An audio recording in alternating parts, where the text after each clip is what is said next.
Hey everyone, me Kevin here. The House of Representatives just today passed a big cannabis bill. In this video, I'm going to break down what the MORE Act is, what it does, and what it means for the future of the cannabis industry. I'm also going to talk about what I'm doing in terms of cannabis stocks towards the end of the video. Speaking of stocks though, and since this is a stock video, make sure to get your life insurance so you can be happy on the roller coaster of investing in stocks. Get your life insurance in as little as 5 minutes via the link down below. And of course, get 4 totally free stocks. Deposit $100 with Webull. Get 4 free stocks worth up to $1,600, with at minimum getting $21, which is like a 21% return.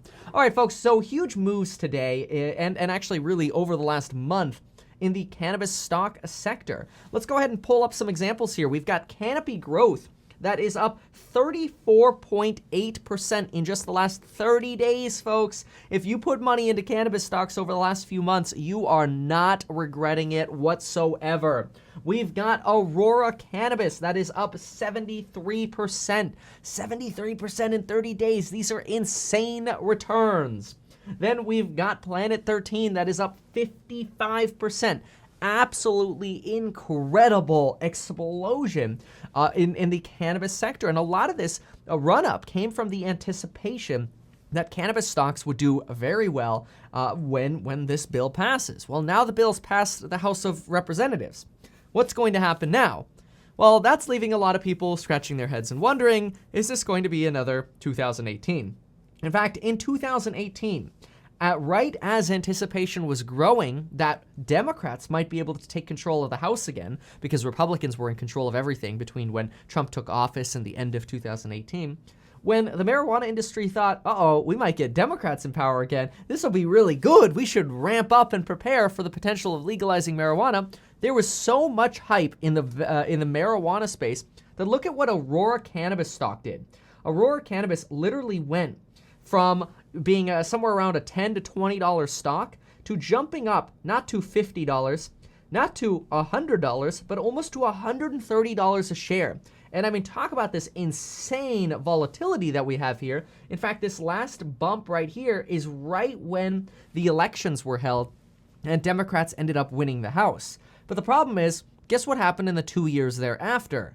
Well, nothing good here. In fact, the stock went straight down. Now, we have a lot of people currently believing that, well, why don't I just get into the marijuana stocks now, whether it's here, here, or here, and I'll ride the wave up, I'll make a ton of money, and then I'll sell, and hey, if it goes down, who cares? There's a big belief that that's something that could be done. But let's talk about the industry longer term and what does this MORE Act actually do? So the MORE Act is the Marijuana Opportunity Reinvestment and Expungement Act. Basically, it just takes marijuana off the list of drugs that are considered federally controlled substances. And it also removes convictions on people's records who've ever been arrested or basically have on their record any kind of marijuana-related crime. And beyond decriminalizing marijuana, basically making it illegal, marijuana companies or cannabis distributors and businesses would actually be able to access banks, which we kind of take that for granted. Like, what? Like, I could go into a bank and I open a business and get a business account? Yeah. Well, cannabis industries can't do that, or cannabis businesses. They can't even get a loan, which makes it harder to expand their businesses. This is actually why a lot of cannabis companies are on the stock market. They wait for the stock to run up and then they sell the share, or they issue some new shares so they can raise capital and then invest in their business. So really what they're doing is they're equity financing by issuing more stocks rather than debt financing, because it's so hard to get debt financing because banks generally don't finance to the cannabis industry. That's not to say there aren't cannabis lenders out there, but anytime you have a more niche product you're looking for, interest rates go up and it's more expensive for businesses to operate.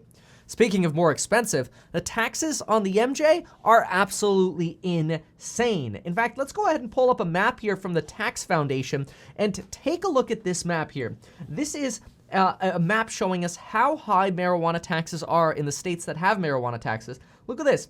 In Colorado, you pay 15% as an excise tax plus another 15% sales tax. You pay 7% in Illinois as a sales tax. which that sounds pretty reasonable. I feel like a lot of states have a similar sales tax to that. But then you go over here to Nevada or even Vegas, you got a 15% excise tax plus a 10% sales tax, 17% sales tax in Oregon, 37% in Washington. California's got a whole special list, and they'll charge you per ounce on your flowers or your leaves or your plants.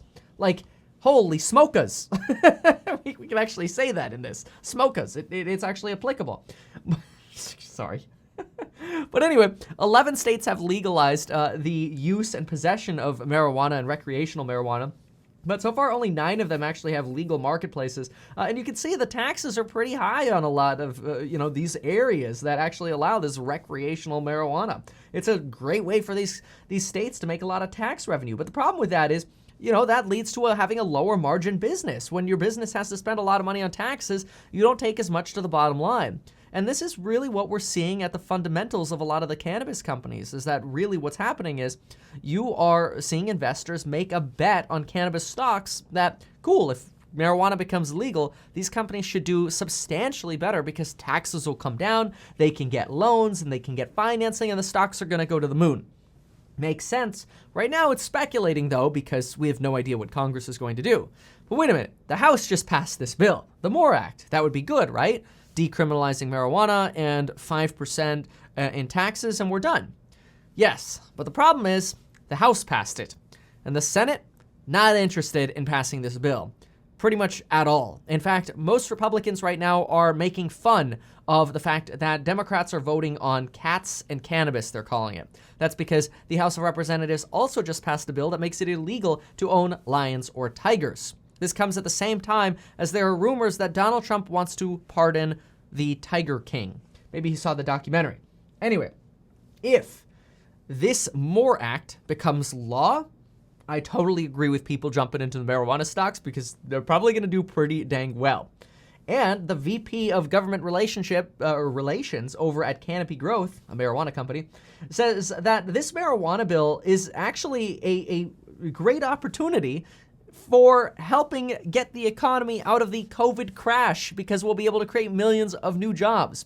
And while that sounds like a good idea, unfortunately, it's not going to convince Republicans to go for it, at least not yet. We'll talk about when in just a moment, but first, think about some of these trends that are happening. In 2016, 60% of Americans supported legalizing marijuana.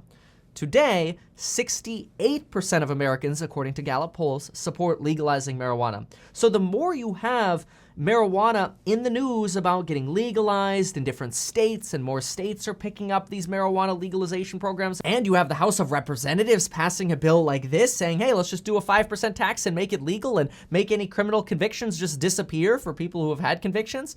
This is a good day. In fact, the CEO of Trulieve says that, you know what, this is actually a watershed moment. It's so important because this is just going to drive more support in Capitol Hill for cannabis over time, and it's just one more step closer to actually getting cannabis legalized. Now, analysts at Cohen Research throw a little bit of cold water on this. They say it's still going to be a while to get that pressure to a boiling point to get cannabis actually legalized. But according to Bloomberg, it's entirely possible that if Democrats win the Senate in the January 5th election in Georgia, where 2 Senate seats are up, and those 2 Senate seats could mean Republicans or Democrats control the Senate, it's entirely possible that cannabis could be a good play in the future if Democrats win the Senate. Chuck Schumer, after all, a Democrat who leads the Senate, had this to say: draconian marijuana laws contribute to racial inequality, and the House just took a historic step towards finally ending the federal prohibition on marijuana, advancing criminal justice reform, and helping level the economic playing field. This is because they find that people with marijuana-related crimes or convictions are more likely to be poorer or in poverty than those who are not. So, all right, if you're interested in cannabis stock, how do we play this? Well, here's what we got to do. First, you got to mark your calendar for January 5th. If Democrats win both Georgia seats, marijuana could become legal. However, this path is not a slam dunk. Most bills, other than budgetary reconciliation bills in Congress and the Senate, still need 60 votes to pass, which is 3/5. It's a 3/5 majority requirement, not a simple majority, which is just one more than half. This means that if Democrats have 50 seats in Georgia or in the Senate because they win Georgia, and Kamala Harris breaks a tie, they still need to get 9 Republicans on board.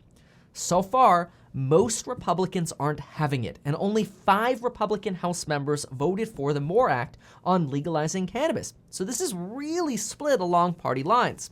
The issue with this is Joe Biden is very focused right now, not on cannabis, but on 3 things. He's very focused on infrastructure, healthcare, and stimulus. And in order to get these things done next year to get us out of this pandemic or to claw us back to a normal economy, it's unlikely that Joe Biden is going to push his leverage to get Republicans to join on board with actually getting cannabis legislation passed. I don't see him trying to push for that, even if Democrats take the Senate seats in January. Now, if you're a trader and you're looking for catalysts, look, January 5th is a catalyst. That will be a catalyst. If Democrats take control, now it's possible. Like, the door's been unlocked. Like, okay, we have an opportunity here to pass this as we take control of the Senate and maybe eventually get cannabis legalized. So entirely possible we could see it legalized in the next 4 years.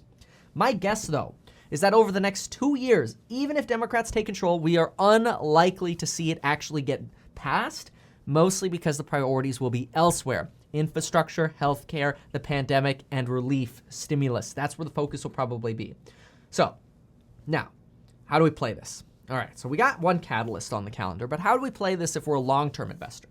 Well, long-term, 10, 20 years, there is little doubt in my mind that cannabis will be legal. However, some cannabis stocks that are rallying might be rallying a little bit too soon. And then just because I want to mention it, because I'm always trying to remain in the middle here, in the event that Donald Trump wins in courts and Joe Biden doesn't become president, then it's even less likely we're going to see marijuana bills actually get passed and marijuana become legal throughout the country. However, this passage in the House is going to be a big signal to individual states around the country that, hey, maybe y'all should loosen up and do your own marijuana bills in the meantime. So we might see more states legalize marijuana over the next 2 years. After 2 years, in the second half of, let's say, a Biden term, even if Democrats control both sides, or especially if Democrats control both sides, yeah, we could totally see cannabis get legalized within the next 4 to 5 years. And so that's why over the next 10 years, I've got little doubt that we're going to see it get legalized. And so this is where we've really got to ask ourselves, okay, so if we're going to see marijuana get legalized over the next decade here, should we consider throwing some money into marijuana stocks? I've previously done a video on Planet 13. Out of the marijuana stocks, I have to agree, this is probably one of my favorites. They've really got the culture and brand value down. I have my concerns, though. I'm not certain how they're going to replicate their business model. They're going to launch a California store, Planet 13 is. This is an over-the-counter stock, so you'd have to use like Fidelity or maybe like Schwab or JP Morgan. You invest with Chase or Fidelity to actually buy the stock. I don't think you'll be able to get it on Robinhood or M1 Finance. But anyway, this company, Planet 13, marijuana superstore in Las Vegas, they plan to expand to California. If they can successfully transfer that sort of loyalty they're getting in California, this will be a very interesting company because this will be a model that can really replicate throughout other parts of the United States. There's some real potential at the company, but I do have my concerns about their ability to replicate. Sometimes you get that where they just have one location and that one location does so well, but you open up a different one and then that one sucks and they can just never get that business model replicated. That makes this stock a little bit risky. And then financially, I just encourage you, just type into YouTube, Meet Kevin Planet 13, and you can see my breakdown on it. In that video, what I will say is I said, look, because of the hype that's coming to this, I know I'm gonna make money on it. I'm going to invest, and I ended up investing $14,000 into Planet 13. Now, it's done well. It's doubled in value since I invested, probably more than doubled in value since I invested. But then we've got to ask ourselves, wait a minute, Kevin, does it make sense to throw more money into cannabis companies that are up 30 to 76% in just the last 30 days when the big catalyst of hype about this bill getting passed in the House but not going anywhere in the Senate is going to start fading? You know, the traders are going to slowly move away from this and go to the next exciting opportunity. In this case, it potentially makes sense not to buy. It potentially makes sense to just wait. And I think this is where you're going to have to analyze your personality and decide what to do. If you have a personality that you think, you know what, I just want to get into the marijuana play, I don't care if it goes down in the future, I'll just buy more, then maybe it's not a horrible idea to open yourself up to some exposure to marijuana companies, maybe 1 to 3% of your portfolio. I don't know that I would have cannabis as a sector be more than 3% of my portfolio. Maybe I'd even spread that out into maybe 1 to 3 different stocks. But, you know, if I had that long-term mentality, does it make sense to maybe buy some Planet 13? Maybe. I don't think in the long run you could really go wrong unless Planet 13 fails to replicate their business model or we just never see that legalization. But right now, I think the writing is on the wall that legalization is coming. And quite frankly, if it's not Planet 13, then maybe diversify into some other marijuana companies. And hey, then you can open up the door to having maybe a portfolio of 2 or 3 stocks that can grow in the future. If you're looking for that more short-term volatility, pay attention to a potential decline here in January, leading up to the catalyst January 5th, and it's possible that there won't be a decline between now and then. It's not that far away. We're a month and 1 day away from January 5th already, which is crazy to say.